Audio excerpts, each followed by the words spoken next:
Lembaga Perlindungan Saksi dan Korban LPSK memberikan perlindungan darurat kepada tersangka Barada Richard Eliezer atau Baradae.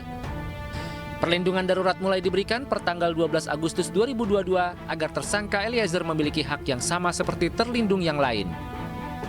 Perlindungan darurat ini berlaku selama seminggu sebelum keputusan paripurna LPSK yang akan dikeluarkan pada Senin esok. LPSK juga meminta kepada Polri agar menjaga keselamatan Baradae selama proses hukum berlangsung. Pasalnya Baradae merupakan saksi kunci dalam peristiwa tersebut.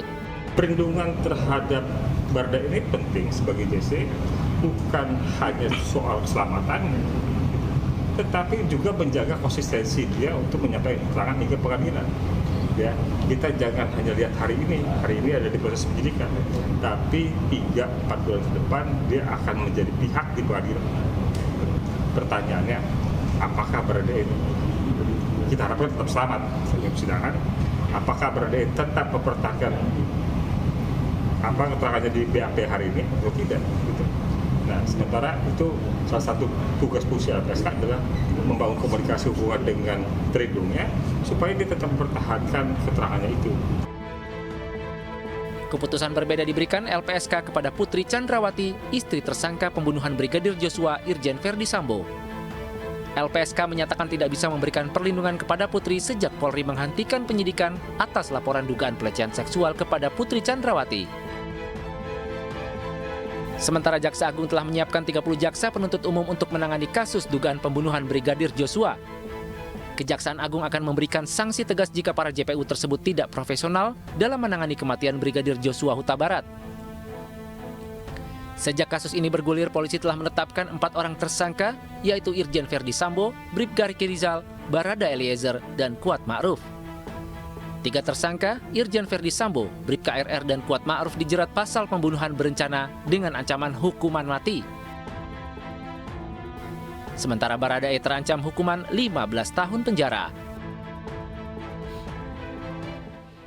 Komisi Nasional Hak Asasi Manusia atau Komnas HAM akan datang ke TKP pembunuhan Brigadir Joshua di Komplek Polri Duren 3 Jakarta Selatan Senin besok.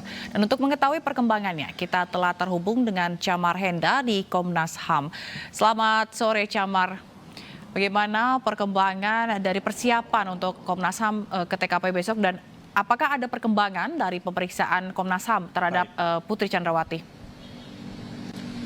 Baik, selamat sore Zila dan juga pemirsa. Saat ini dapat kami laporkan untuk situasi dan kondisi di depan kantor Komnas HAM ini terpantau sepi, mengingat saat ini masih dalam situasi dan kondisi weekend sehingga tidak ada aktivitas perkantoran yang dilakukan. Namun untuk update dari persiapan sendiri terkait dengan penyelesaian kasus penembakan dari Brigadir J, informasi yang kami dapat terakhir ini adalah Komnas HAM esok hari ataupun pada hari Senin 15 Agustus 2022 akan mengunjungi dan juga memeriksa tempat kejadian perkara dari terbunuhnya dari Brigadir J, yakni di kawasan Duren 3 Jakarta Selatan, yang mana nantinya direncanakan akan langsung didampingi oleh tim Lab 4, kemudian dari tim Inavis dan juga tim Dokpol untuk pemeriksaan dari TKP tersebut.